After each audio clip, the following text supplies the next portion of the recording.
ಇನ್ನು ಶಾಸಕ ಜನಾರ್ದನ್ ರೆಡ್ಡಿ ಅವರ ಮನೆಗೆ ಡಿಐಜಿ ವರ್ತಿಕಾ ಕಟಿಯಾರ್ ಅವರು ಭೇಟಿ ಕೊಟ್ಟಿದ್ದಾರೆ. ಈ ಘಟನೆಯ ನಂತರ ಬಳ್ಳಾರಿಯಲ್ಲಿ ಬೂದಿ ಮುಚ್ಚಿದ ಕೆಂಡದಂತ ಸ್ಥಿತಿ ಇದೆ.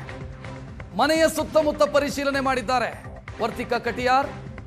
ಸದ್ಯಕ್ಕೆ ಯಾವ ಸಮಸ್ಯೆಯೂ ಇಲ್ಲ, ಯಾರನ್ನೂ ಬಂಧಿಸಿಲ್ಲ ಅಂತ ಡಿಐಜಿ ವರ್ತಿಕಾ ಕಟಿಯಾರ್ ಹೇಳಿದ್ದಾರೆ. ಇವತ್ತು ಕೂಡ ಜನಾರ್ದನ್ ರೆಡ್ಡಿ ಅವರ ಮನೆಯ ಮುಂದೆ ಹೆಚ್ಚುವರಿ ಪೊಲೀಸ್ ಭದ್ರತೆಯನ್ನು ಒದಗಿಸಲಾಗುತ್ತೆ ಅಂತ ಅವರು ತಿಳಿಸಿದ್ದಾರೆ.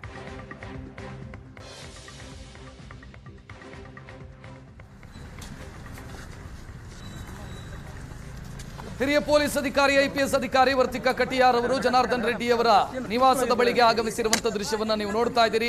ಅಲ್ಲಿಯ ಭದ್ರತೆಯ ಪರಿಶೀಲನೆಯನ್ನ ಕೂಡ ಮಾಡಿದ್ದಾರೆ. ಇದಾದ ನಂತರ ಅವರು ಮಾತನಾಡಿದರು.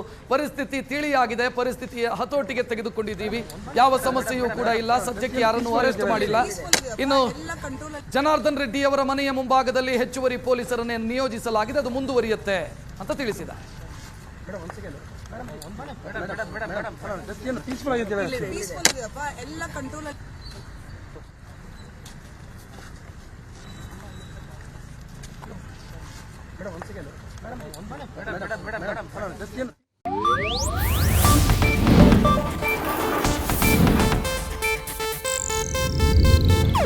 ಇದು ಏಷ್ಯಾನೆಟ್ ನ್ಯೂಸ್ ನೆಟ್ವರ್ಕ್ ಪ್ರಸ್ತುತಿ.